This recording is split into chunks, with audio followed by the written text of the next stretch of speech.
Imagine you're a Chinese merchant in the year 800 AD. You've just sold a warehouse full of silk. Your payment is a stack of copper coins so heavy you can barely lift them. Getting them home safely will take a week. And somewhere along the road there are people who would very much like to take them from you.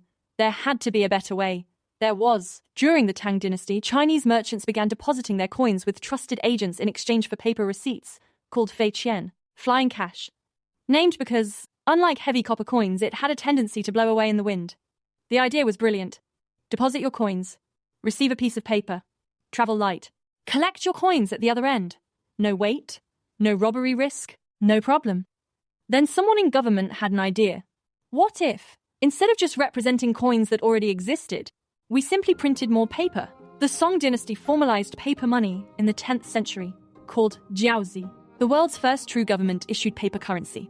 And for a while it worked extraordinarily well. Trade expanded, commerce boomed, the economy grew.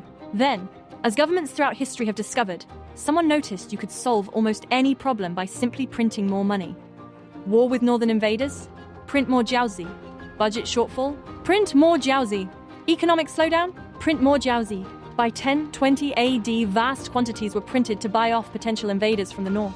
The currency began to collapse almost immediately. Notes were withdrawn in 1023, and the government tried again with tighter controls. It worked temporarily. Then the Yuan dynasty under Kublai Khan made paper money the only legal tender across the entire empire, and printed enormous quantities to fund military campaigns. Inflation followed. Then the Ming dynasty did exactly the same thing. One Ming emperor printed so much paper currency that it became essentially worthless within a single generation. China eventually abandoned paper money entirely and returned to silver as its primary currency. The experiment had failed.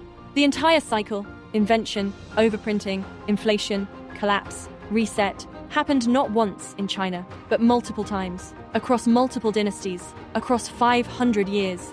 Here's the modern parallel that should make every economist slightly uncomfortable. The specific mechanism, government printing money to solve short-term problems, causing long-term inflation, eroding public trust in currency, eventually triggering collapse, is called quantitative easing today. It has caused financial crises in Weimar, Germany, Zimbabwe, Venezuela, and Argentina. The same experiment, the same result, different centuries. China figured out paper money 1,200 years before the Western world. They also figured out what happens when you print too much of it. The lesson was written down. In multiple dynasties, in multiple languages. It was not learned.